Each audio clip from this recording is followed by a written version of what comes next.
Hello students, आज acid base and salt का 4th class है। इसके पहले हमने एसिड के बारे में पढ़ा है, इंडिकेटर्स हमने जान लिया, एसिड का टाइप जाना और प्रॉपर्टीज ऑफ एसिड समझ लिया। प्रॉपर्टीज ऑफ एसिड में ही और थोड़ा और हम लोग आगे जानेंगे और फिर हम लोग एसिड का यूज जानेंगे, किस एसिड का यूज कहाँ होता है। तो हम लोग जानते हैं, एक तो सबसे पहले एसिड का प्रॉपर्टी में ही एक प्रॉपर्टी बच गया था,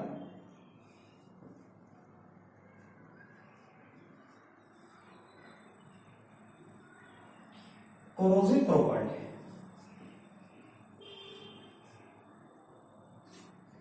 तो एसिड का क्या होता है कि एसिड के पास कोरोसिव नेचर होता है, कोरोसिव प्रॉपर्टी होता है। कोरोसिव का मतलब सभी को पता है, जस्ट इसका एक एग्जांपल है रस्टिंग, इसी का एक एग्जांपल है। कोरोसिव का ही क्या है, एग्जांपल है रस्टिंग, जो आयरन में होता है। जनरली सभी ने देखा होगा, आयरन में रस्टिंग जो होता है उसको सभी ने देखा होगा। तो होता क्या है कि जो स्ट्रॉन्ग एसिड रहता है वो अगर किसी मेटल के साथ एक्ट करता है, और जनरली जो मेटल के रिएक्टिविटी सीरीज में हाइड्रोजन के ऊपर होता है, उन सभी मेटल पे ये लागू होता है ज्यादातर। तो जो मेटल से अगर वो एक्ट करता है, उससे रिएक्ट करता है, तो क्या करता है, उसको ग्रेजुअली खाने लगता है, इटन अप करने लगता है। इसी को हम लोग बोलते हैं कोरिजन। इससे क्या होता है कि मेटल हमारा खराब हो जाता है, इसी कारण हम बोलते हैं कोरोसिव प्रॉपर्टी। ओनली मेटल ही नहीं, जब स्ट्रॉन्ग एसिड हमारे स्किन पे भी गिर जाता है तो यहाँ पे बर्निंग जैसा जो है एक ये साइन बन जाता है, एक सिंबल बन जाता है, और वो बर्निंग जैसा ही हमें फीलिंग भी होता है, जलने लगता है हाथ। वहां पे इतना तो क्या होता है, समझो स्किन जो है वो जल जाता है, यह हम बोल सकते हैं इट इज ईटन अप, वो खा लिया गया वहां एसिड के थ्रू। तो इसी को हम लोग क्या बोलेंगे, कोरोसिव प्रॉपर्टी। तो एसिड के पास क्या होता है, कोरोसिव नेचर होता है, कोरोसिव प्रॉपर्टी होता है। That why acid is stored in glass container,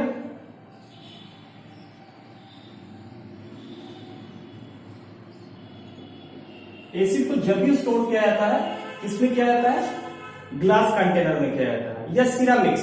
ceramics वो चीनी मिट्टी का बना हुआ बर्तन वगैरह जो होता है उसमें स्टोर किया जाता है, बिकॉज ये ग्लास के साथ या सिरामिक्स कंटेनर के साथ जो है एक्शन नहीं करता है, वो रिएक्ट नहीं करता है। इसी कारण से हम लोग ग्लास के कंटेनर में या सिरामिक्स के कंटेनर में क्या करते हैं, स्टोर करते हैं, क्योंकि इसमें कोरोसिव प्रॉपर्टी होता है, कोरोसिव नेचर होता है। तो यहां तक हम लोगों को प्रॉपर्टीज के बारे में जानना था, हमने प्रॉपर्टीज के बारे में समझ लिया। प्रॉपर्टीज में हम लोगों ने जाना, जो पिछले क्लास में हमने जाना था कि acid are sour in taste, acid turns blue litmus red, aqueous solution of acid conduct electricity, acid का एक्वस सॉल्यूशन जो है इलेक्ट्रिसिटी कंडक्ट करता है। इसके बाद हमने जाना reaction of acid with metal, reaction of acid with base, reaction of acid with metal carbonate और hydrogen carbonate, reaction of acid with metallic oxide. ये सभी प्रॉपर्टीज हमने पहले ही जान लिया था। तो एसिड का हमने प्रॉपर्टीज जान लिया है। अब एसिड से रिलेटेड एक पॉइंट हम लोग समझते हैं। देखो, what is common in all acids, ये लिख सकते हैं, कॉमन इन ऑल एसिड्स। सभी एसिड्स में क्या कॉमन होता है, तो सिंपल ये जानो कि सभी एसिड में होता है हाइड्रोजन कॉमन है, ठीक है। जितना भी एसिड्स होगा, तो एसिड का डेफिनेशन ही बताए थे, the substance which liberate H+ ion, that means hydrogen ion in aqueous solution. तो सभी एसिड्स में क्या होता है, कॉमन हाइड्रोजन होता है, ठीक है। ये तो बहुत सिंपल था। इसका हम लोग रिएक्शन, कोई भी रिएक्शन के थ्रू बता सकते हैं। मेटल के साथ रिएक्शन तो वहां हाइड्रोजन रिलीज होता है, या कोई भी अगर हम लोग एसिड देखते हैं, उसका अगर हम लोग सिंबल देखते हैं, फॉर्मूला देखते हैं, तो उसमें हाइड्रोजन हमें दिखता है कि लगभग सभी एसिड में हाइड्रोजन ही क्या कॉमन है।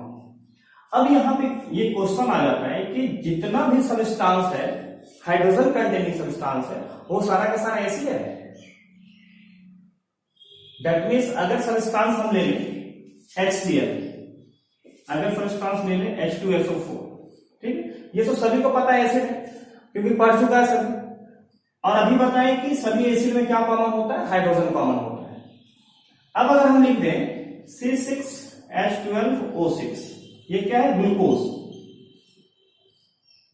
इसमें भी हाइड्रोजन है। अगर ले ले एक CH3OH, ये क्या है, मिथाइल अल्कोहल, जिसे हम लोग मीथेनॉल बोलते हैं। क्या बोलते हैं, मीथेनॉल। इसमें भी हाइड्रोजन है, क्या ये भी एसिड है? तो यहां क्वेश्चन एराइज हो सकता है कि जितना भी हाइड्रोजन कंटेनिंग कंपाउंड होता है क्या सभी एसिड होता है? तो आंसर होगा बिल्कुल नहीं।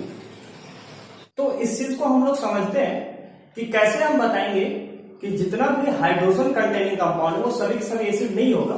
इसको एक हम एक्टिविटी के थ्रू समझते हैं, ठीक है। हमने जाना था प्रॉपर्टीज ऑफ एसिड में, aqueous solution of acid conduct electricity because acid liberate hydrogen ion H+ ion in aqueous solution।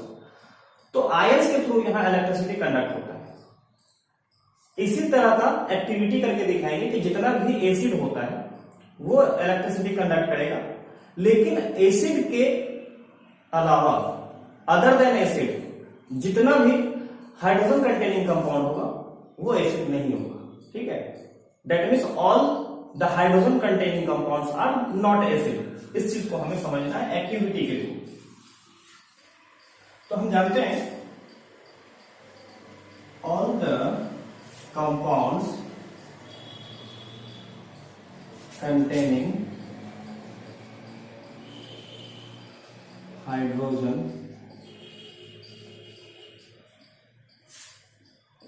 Are acids और नॉट, ठीक है। तो आंसर होगा नॉट, ठीक है। जितना भी हाइड्रोजन कंटेनिंग कंपाउंड होगा वो एसिड हो ऐसा जरूरी नहीं है। फॉर एग्जांपल इसे हम एक्टिविटी के थ्रू समझेंगे, ठीक है। तो हम क्या करेंगे, एक हम बीकर ले लेंगे, इसमें क्या करेंगे, एक रबर कॉर्क लगा देंगे। रबर कॉर्क बस सपोर्ट के लिए लगा देंगे, ठीक है। और इसमें हमने 2 नेल लगा दिया, और ये कोई भी कंडक्टर हो सकता है, कॉपर ले सकते हैं, आयरन ले सकते हैं, कोई भी ले सकते हैं, ठीक है। तो हम मान लेते हैं आयरन, और इसमें हमने भर दिया लिक्विड, और ये लिक्विड जो है इसमें है एसिड का सॉल्यूशन, ठीक है। ये है एसिडिक सॉल्यूशन, ठीक है। प्योर वाटर था, इसमें एसिडिक सॉल्यूशन कुछ डाल दिया, ठीक है। अब देखो इसके साथ सेटअप किया गया है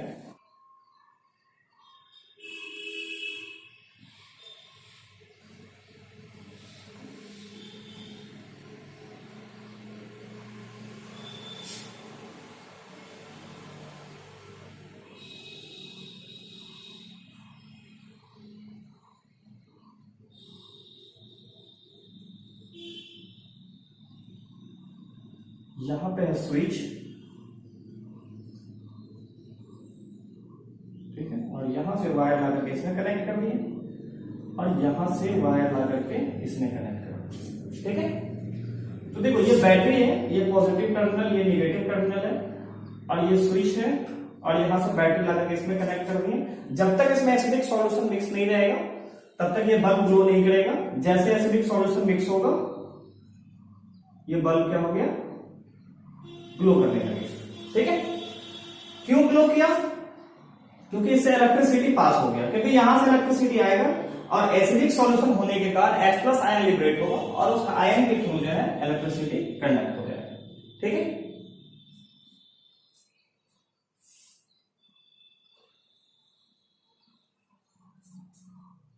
अब नेक्स्ट एक और फिगर बनाते हैं।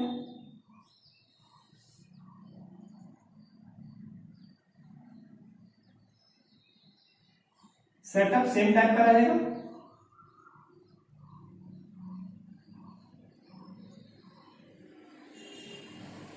ठीक है। और इसमें जो लिक्विड भरा है ये मान लो ये है ग्लूकोज और अल्कोहल सॉल्यूशन, ग्लूकोज और अल्कोहल सॉल्यूशन। फिर सेम सेटअप है,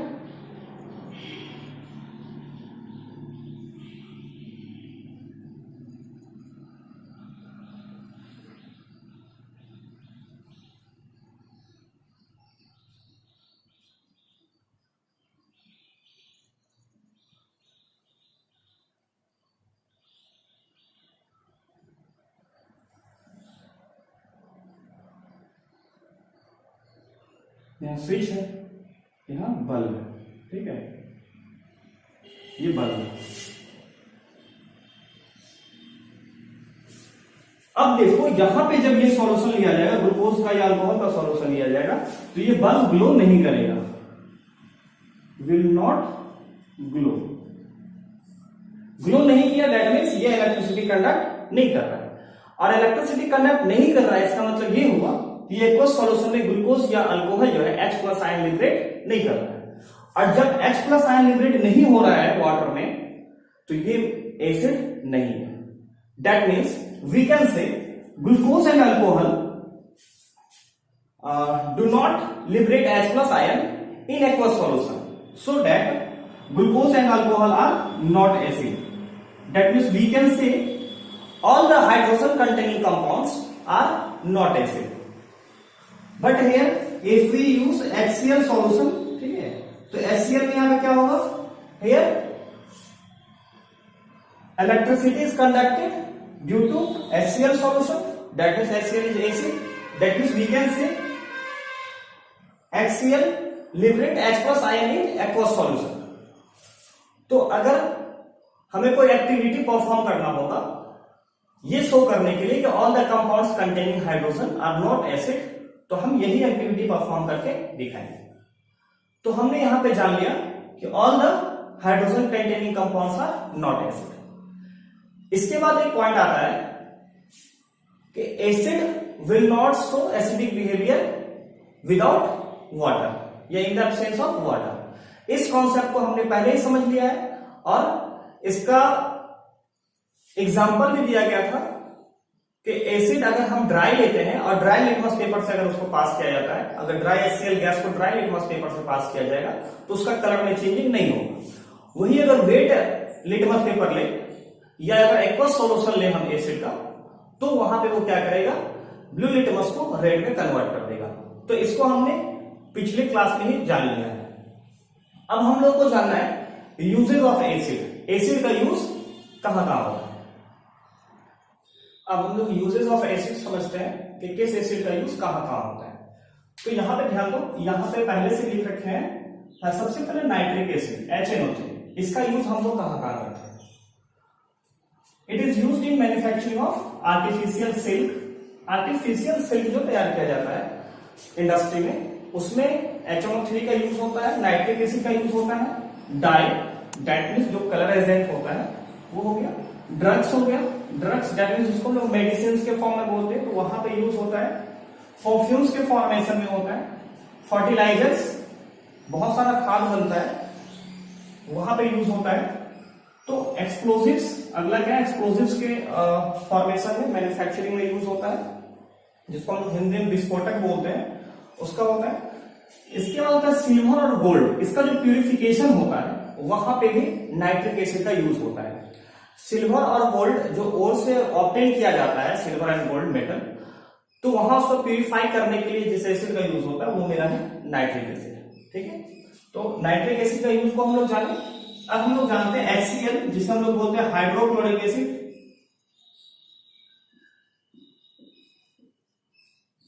हाइड्रोक्लोरिक एसिड, इसका क्या क्या यूज है इस चीज को हम लोग समझते हैं।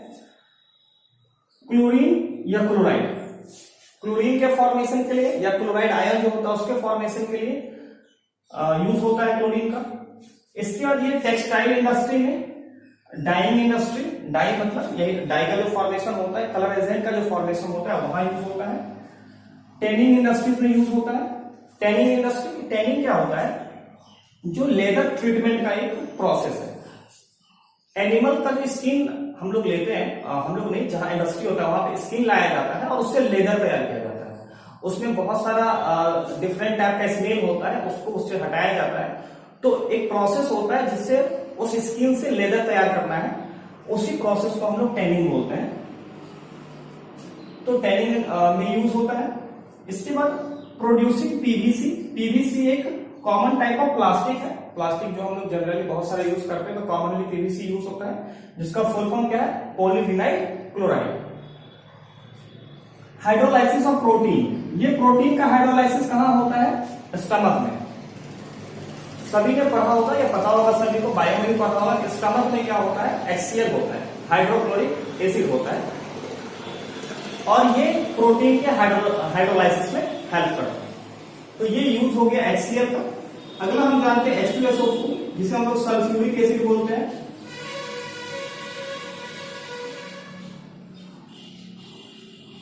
सल्फ्यूरिक एसिड बोलते हैं, ये इसका नाम है, ऊपर क्लियर मत समझ लेना। तो सल्फ्यूरिक एसिड का यूज कहां कहां होता है, in manufacturing of HCl, HNO3, hydrochloric acid बनाने में भी सल्फ्यूरिक एसिड का यूज होता है, नाइट्रिक एसिड बनाने में भी इसका यूज होता है। इसके बाद फर्टिलाइजर, एक्सप्लोजिव, पेंट, डाई, इन सभी के फॉर्मेशन में भी यूज होता है। और इसका मोस्ट कॉमन यूज जो है, जो सभी देखता होगा घर में, लेड स्टोरेज बैटरी। किसी के घर में जो बैटरी होता है बड़ा वाला, या बैटरा जो हम लोग बोलते हैं, उसमें एसिड यूज होता है। कौन सा एसिड होता है ये, सल्फ्यूरिक एसिड होता है, H2SO4। इसी कारण H2SO4 को हम लोग बोलते हैं, इसका दूसरा भी नाम है बैटरी एसिड। बैटरी एसिड, ये सल्फ्यूरिक एसिड का नाम है बैटरी एसिड। और बहुत ज्यादा इसका यूज होता है H2SO4 का, इसीलिए H2SO4 को बोला जाता है king of chemicals. King of chemicals, याद रखना, किंग ऑफ केमिकल्स बोल रहे हैं, किंग ऑफ एसिड्स नहीं बोल रहे हैं। किंग ऑफ केमिकल्स किसे बोला जाता है, H2SO4 को बोला जाता है, सल्फ्यूरिक एसिड को बोला जाता है किंग ऑफ केमिकल्स। ठीक है। नेक्स्ट हम लोग जान ले, vinegar is used in processing food and drink. बहुत सारा फूड आर्टिकल्स होता है, फूड प्रोडक्ट होता है या ड्रिंक होता है, उसमें विनेगर का यूज होता है। और सभी को पता है कि विनेगर क्या है, एसिटिक एसिड। एसिटिक एसिड का क्या है, डाइल्यूट सॉल्यूशन। एसिटिक एसिड का dilute solution, 4 to 7% acetic acid लेना है, बाकी वाटर लेना है, उससे जो सॉल्यूशन बनता है उसे हम लोग विनेगर बोलते हैं। इस पे हम लोग पहले ही बात कर चुके हैं, और बहुत लगभग सभी के किचन में जो अवेलेबल होता है। तो ये इसमें एसिटिक एसिड होता है। एसिटिक एसिड का यूज कहां हो गया, फूड और ड्रिंक के प्रोसेसिंग में। नेक्स्ट हम लोग जान लें कि साइट्रिक एसिड। साइट्रिक एसिड का मोस्ट कॉमन यूज क्या है, कि हम लोग बहुत सारा ऐसा फूड प्रोडक्ट यूज करते हैं जिसमें लेमन फ्लेवर होता है। तो लेमन फ्लेवर के लिए उसमें डायरेक्ट लेमन ही नहीं दिया जाता है, लेमन ही यूज नहीं किया जाता है, that means lemon juice he use नहीं कर लेते हैं। साइट्रिक एसिड का वहां यूज होता है। साइट्रिक एसिड ही क्या करता है, लेमन फ्लेवर को लाता है। ठीक है। तो citric acid is used in food industries to imitate lemon flavour, that means lemon flavour को लाने के लिए साइट्रिक एसिड का यूज होता है। तो ये सभी यूज हम लोग अभी जाने एसिड्स का। इसके अलावा भी कई सारा हो सकता है, तो वो भी तुम लोगों को जान लेना है। अगर और भी किसी एसिड का यूज जानना हो तो कमेंट में इसको पूछ सकते हो। एसिड का नाम लिखना है और लिख देना है वेयर इट इज यूज्ड, फिर उसका जो है आंसर किया जाएगा। नेक्स्ट क्लास में हम लोग बेस के बारे में जानेंगे और सॉल्ट के बारे में समझेंगे।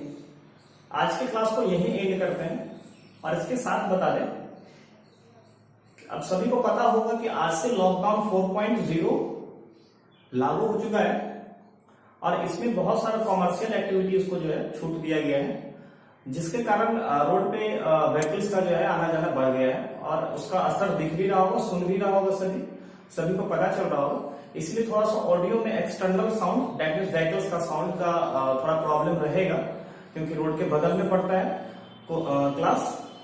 तो इस चीज को मैनेज कर लेना है तुम लोगों को। खैर बहुत ज्यादा प्रॉब्लम नहीं होगा।